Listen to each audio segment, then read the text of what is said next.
বিভিন্ন তাফসিরের মধ্যে আসছে যখন আপনি দাঁড়িয়ে সূরা ফাতিহা পড়তে থাকেন তখন আপনি যখন বলেন আলহামদু সূরা ফাতিহার শুরুর শব্দটা তখন আল্লাহ রাব্বুল আলামিন জিজ্ঞাসা করে লিমানিল হামদু ইয়া আবদি, তুমি কার প্রশংসা করছো এ বান্দা? তখন বান্দা বলে যে লিল্লাহ, আলহামদু লিল্লাহ, আমি প্রশংসা করছি আল্লাহর। আল্লাহ আবার বলে তুমি যার প্রশংসা করছো সে আল্লাহর কোনো পরিচয় আছে?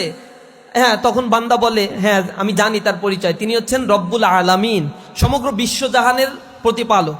তখন আল্লাহ রব্বুল আলামিন আবার জিজ্ঞাসা করে তোমার যে প্রতিপালক হিসেবে যাকে তুমি মানছো তার কোনো কোয়ালিটি আছে, গুণাবলী আছে, সে কিছু করার ক্ষমতা রাখে? তখন বান্দা বলতে থাকে আর রহমান আর রহিম, তিনি হচ্ছেন দয়ালু দয়াময়। রহমান শব্দটা আরবি গ্রামার সম্বন্ধে যাদের ধারণা রয়েছে, মাদ্রাসা ব্যাকগ্রাউন্ড থেকে পড়েছেন, এর একটা ডেরিভেটিভ আছে, আরবি শব্দের অনেক ডেরিভেটিভ আছে, তার মধ্যে রুট যেগুলো এগুলোকে মাদ্দা বলা হয়। এই রহমান রহিমের মাদ্দা হচ্ছে রহামিম, রেহেম থেকে আসছে।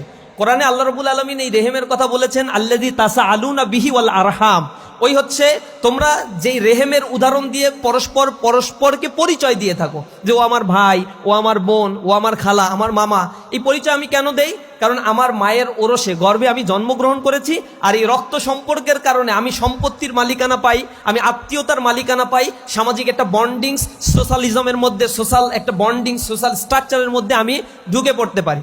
যে এই যে পরিচয়টা আমি দেই, আল্লাহ বলছেন যে ওই জায়গায় সেটাকে যেখানে মানুষকে সংরক্ষণ করে রাখা হয়, একেবারে শুক্র রক্তবিন্দু, এরপরে সেটাকে মাংসপিণ্ড, এরপরে সেটা হাড়ে পরিণত, হাড় থেকে সেটা মানুষের আকৃতিতে গঠন করা, এই সব প্রক্রিয়াটা ঘটে হচ্ছে মানুষের, সেটাকে রেহেম বলে আখ্যায়িত করা হয়, সংরক্ষিত একটা জায়গা।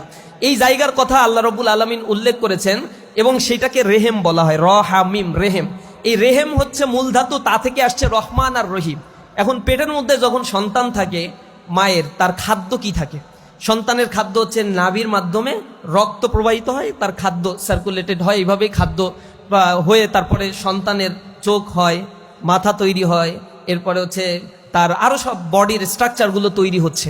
তো ওইখানে আসলে এই জন্য মা আবেদন করে কিনা আল্লাহ রাব্বুল আলামিনের কাছে যে আমার সন্তানের দুইটা চোখ দিও, নাক দিও একটা, নাকের দুইটা ছিদ্র দিও আল্লাহ, দয়া করে কান একটা, দুইটা দিও, একটা দিও, মানে একটা রেখে তাকে বাদ দিও না।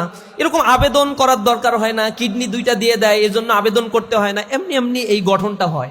তাহলে এই গঠনটা আসলে কে করে? এত সুনিপুণভাবে গঠন, অথচ একটা কিডনি রিপ্লেস করতে, চোখের একটা রেটিনা নষ্ট হয়ে গেলে এরপরে এর জন্য কত কোটি কোটি টাকা খরচ করে ফেলতে হয়, এরপরেও পূর্বের অবস্থায় ফেরত আসা যায় না। তা আল্লাহ রাব্বুল আলামিন একেবারেই আল্লাযী খলাকাকা ফাসাওয়াকা ফাআদালাক, যিনি মানুষকে সৃষ্টি করেছেন, সুষমামণ্ডিত করেছেন, ফাআদালাক, তার প্রতি আল্লাহ রাব্বুল আলামিন ন্যায় বিচার করেছেন। অর্থাৎ মানুষকে যে আকৃতিতে ফি আইয়ি সূরাতিন মাশা আর রাক্কাবাক, তিনি যেভাবে চেয়েছেন সেভাবেই তৈরি করেছেন। এজন্য কারো দরখাস্তের আল্লাহর ধারার প্রয়োজন হয় না। এখন ওই মায়ের গর্ভাশয়ের মধ্যে, গর্ভের মধ্যে যখন সন্তান লালন পালন হয়, এটার জন্য মায়ের কৃতিত্ব আর কতটুকু রয়েছে? সে তো রাতের বেলায় যখন ঘুমায়, আপনারা ঘুমাতে গেলে একটা দোয়া পড়েন না? দোয়াটা কি? আল্লাহুম্মা বিইসমিকা আমুতু ওয়া আহিয়া, আল্লাহ তোমার নামে আমি মৃত্যুবরণ করতে যাচ্ছি, আমাকে তুমি আবার বাঁচিয়ে দিও। আমুতু, মরতে যাচ্ছি, আহিয়া মানে বাঁচায় দিও। এইটা বলেই আমরা কিন্তু ঘুমাতে যাই, এটা হচ্ছে খণ্ডকালীন একটা মৃত্যু। এই যে মৃত্যুবরণ করতে যাই, তখন মায়ের গর্ভের মধ্যে যে সন্তান থাকে, মা উপর হয়ে শুয়ে থাকলে তো সন্তান মরে যাওয়ার কথা, ঠাসা লেগে মরে যাওয়ার কথা, কিন্তু এরকম তো কোনো সন্তান মারা যায় না। তাহলে তার রক্ষণাবেক্ষণের জন্য আল্লাহ রাব্বুল আলামিন ফেরেশতা নাজিল করেন, হাদিসের মধ্যে আসছে 70-এর